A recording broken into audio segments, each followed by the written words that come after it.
didn't choose because he couldn't go to Boston, for example. So that was my first personal failure, was that I did not match in orthopedic surgery. And there's a day, it's called Match Day in medicine, where every medical student, fourth-year medical student in the country finds out where they're going to spend the next part of their training. And if you don't match, you get a letter in your mailbox. So my husband, my fiance at the time, we went to my mailbox and we pulled out the mail that I had, and I didn't see a letter, and I was so excited. I matched, I'm going to do orthopedic surgery, we're getting married, everything's great. And then he picked up a piece of paper that had fallen and showed me that I didn't match in orthopedics. So for me, that was a big personal failure, because I'd never failed anything, I'd never completed something. And I had to regroup and kind of reconsider what I was going to go forward with. I spent, the next couple of days, I got a one-year position in general surgery at St.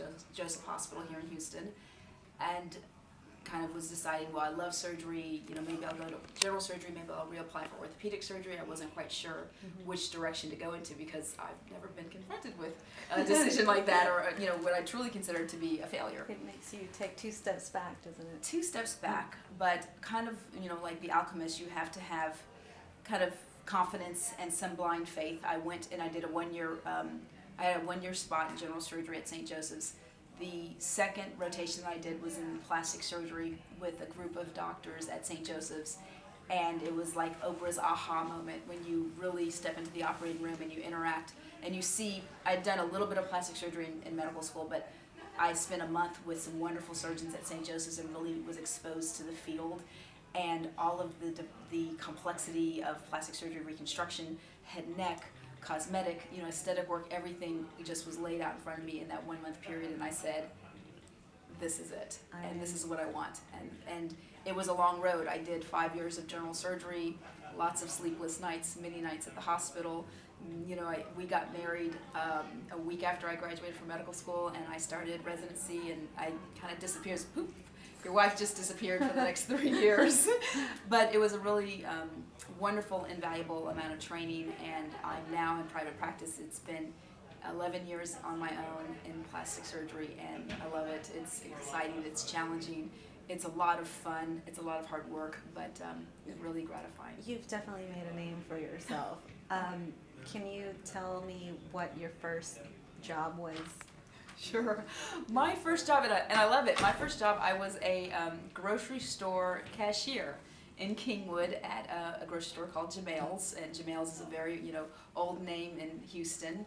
And so it's funny, I even still now go to the grocery store and I have to sack and bag my own groceries, because I'm like, no, the produce goes here and the milk goes here, and it's an old habit, and I count my money the same way as I learned when I was 16 years old. But that was my first job, was a cashier at a grocery store. You can come in. Where's the cigar? Here. Do you mind if I use it? No. Okay, and 2 more questions. What is something people would be surprised to know about you? I'm pretty shy. I don't know if people would. I certainly, my father worked for Exxon. I moved. You can come in.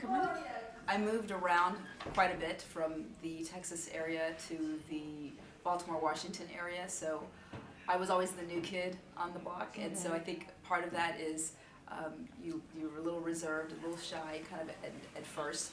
If you get me talking about anything about plastic surgery or about that industry, then I can talk and Open up. I can open up all day long, and I love what I do, very passionate about what I do, but kind of I'm still that new girl sometimes, and a little bit shy. And the last question, describe your impression of First Class magazine so far.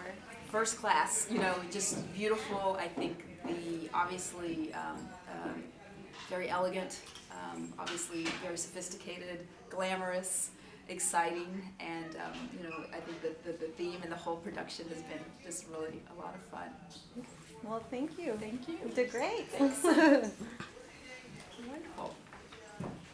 And then, so after this, we're going to have